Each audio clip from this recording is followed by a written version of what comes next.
Shalom Elohim, ketiga pribadi, Bapa Yahweh Yesus, Hamasya Elohim, Bapa Surgawi, Pak Baganiman Lahagu, dan juga Shalom Elohim buat Case of the Kings, Pangeran Ilahi, Tuhan Yesus Kristus, Roh Alfa Omega, Pak Dite Nugrahanto, dan juga Shalom Elohim buat Roh Kudus, Roh Kebenaran, Ratu Adil, Mempelai Ilahi, Bunda Fei Hamdani, dan juga Shalom Elohim buat semua anak-anak Tuhan dimanapun berada.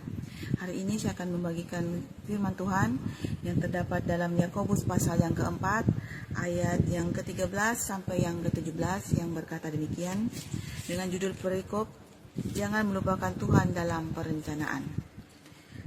Jadi sekarang, hai kamu yang berkata, hari ini atau besok kami berangkat ke kota Anu, dan di sana kami akan tinggal setahun dan berdagang serta mendapat untung. Sedang kamu tidak tahu apa yang akan terjadi besok. Apakah arti hidupmu? Hidupmu itu sama seperti uap yang sebentar saja kelihatan lalu lenyap. Sebenarnya kamu harus berkata, jika Tuhan menghendakinya, kami akan hidup dan berbuat ini dan itu.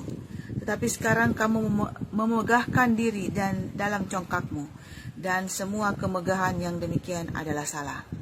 Jadi jika seorang tahu bagaimana ia harus berbuat baik, tetapi ia tidak melakukannya, ia berdosa. Demikianlah firman Tuhan. Dan sesuai dengan judul perikopnya, yaitu jangan melupakan Tuhan dalam perencanaan. Nah, kita setiap manusia pasti punya perencanaan dalam hidup. Saya mau berbuat seperti ini, saya mau buat seperti itu, saya mau melakukan ini dan melakukan itu, atau saya akan berangkat ke kota A, ke kota B, dan sebagainya. Nah, kita sebagai manusia yang kadang-kadang manusia berdosa ya, kita kadang-kadang mengandalkan diri sendiri, mengandalkan kekuatan kita, mengandalkan kepintaran kita, mengandalkan apa yang kita punya, apa yang bisa kita jadikan sandaran. Ya. Tapi kita lupa bahwa setiap perencanaan yang terjadi dalam hidup kita tidak lepas dari tangan Tuhan selalu. Karena Tuhan tahu apa yang terbaik bagi kita. Tuhan tahu apa yang menjadi kehendak Dia di dalam kehidupan kita. Ya, karena Tuhan tahu baik buruknya kita. Tuhan tahu apa yang menjadi kekuatan dan kelemahan kita. Sehingga kita harus selalu berada dalam tuntunan dan bimbingan Tuhan selalu, agar kita tidak jatuh dalam lembah kekelaman. Jika kita tidak berada dalam tuntunan dan bimbingan Tuhan, maka kita tidak tahu apa yang akan terjadi kepada diri kita esoknya. Karena di dalam kebenaran firman Tuhan yang sudah kita baca tadi, sedang kamu tidak tahu apa yang akan terjadi besok. Apakah arti hidupmu? Ya, kita tidak tahu apa yang akan terjadi dalam hidup kita esok hari, minggu ini, minggu depan, atau tahun depan, atau sebentar lagi, ya. Karena kita ini, hidup kita itu seperti uap yang sebentar saja hilang lalu lenyap, ya.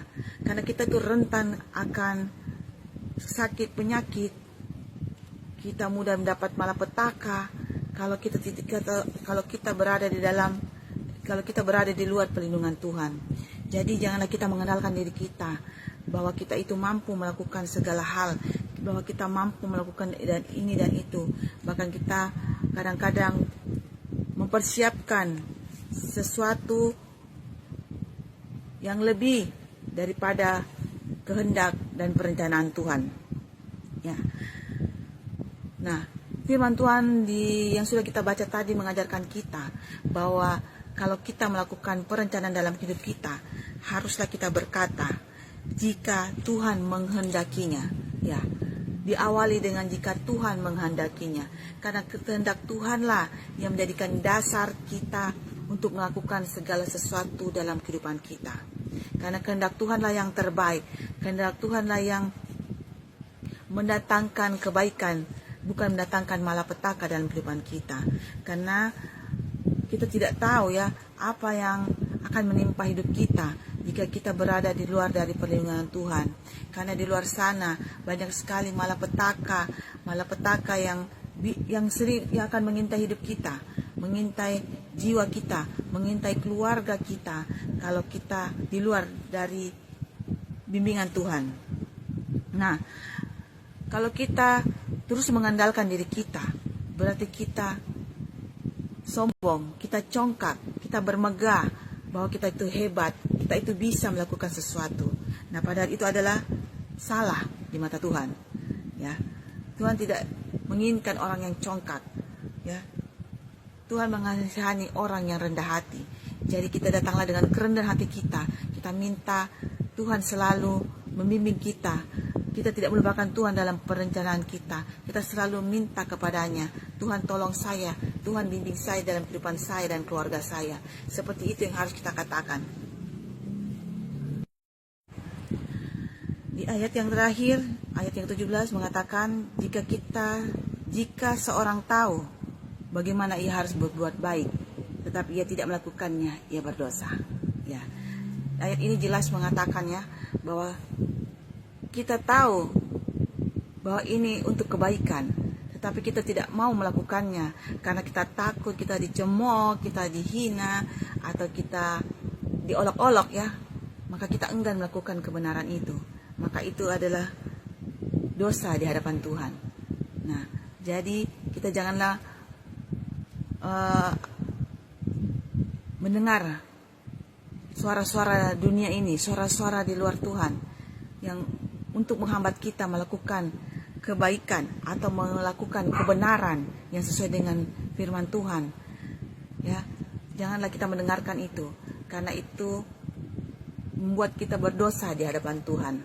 Jadi, marilah kita selalu mengandalkan Tuhan dalam kehidupan kita, mengandalkan Tuhan dan tidak melupakan Tuhan dalam perencanaan kita, agar kita terhindar daripada malapetaka yang akan mengintai kita. Demikianlah firman Tuhan yang bisa saya bagikan di saat ini. Kiranya memberkati kita semua dan hanya untuk kemuliaan hormat nama Tuhan. Terima kasih. Shalom Elohim. Tuhan Yesus memberkati kita semua. Haleluya. Amin.